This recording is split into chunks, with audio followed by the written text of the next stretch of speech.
này giá bao nhiêu? Áo này giá bao nhiêu? Áo ní đồng lấy bồn màn hoặc là áo ní tà lạy mạn.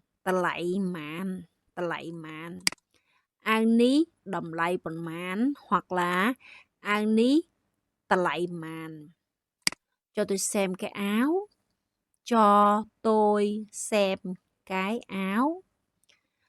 Aoខ្ញុំសូមមើលអាវ Aoខ្ញុំសូមមើលអាវ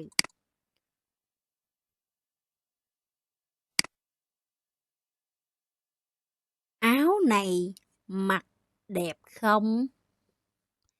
Áo này mặc đẹp không? Áo ní bẹ sạch tế. Áo ní bẹ sạch tế. Tôi muốn thử áo. Tôi muốn thử áo. ខ្ញុំចង់សាកអាវ ខ្ញុំចង់សាកអាវ ខ្ញុំចង់សាកអាវ Áo này chật quá.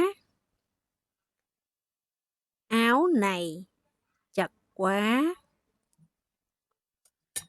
Áo ní tầng na hoặc là áo ní chọn ít na. Tầng hoặc là chọn ít nha.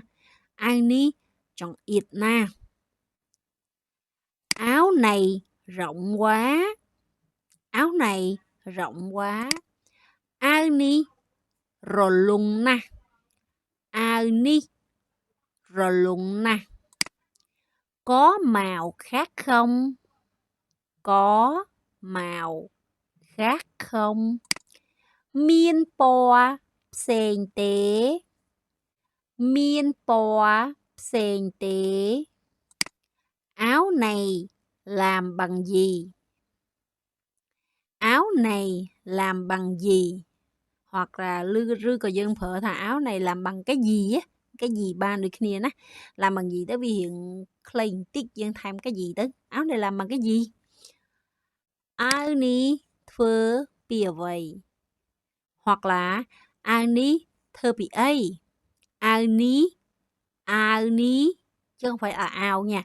Cái chữ áo này á là mình không có đọc là ao, không có là ao mà là ghi cả nhà ghi a và chữ v thì mình sẽ đọc là ao nhé, ao chứ không phải là ao. Nhưng mà cả nhà không đọc được thì đọc ao cũng được, nhưng mà nó cũng không, nó chỉ được thôi chứ mà không đúng nha. Phải đọc là ao ní thưa bì vậy hoặc là ao ní thưa bì ấy. Tôi lấy cái áo này. Tôi lấy cái áo này.ខ្ញុំយកអាវនេះ.ខ្ញុំយកអាវនេះ.ខ្ញុំយកអាវនេះ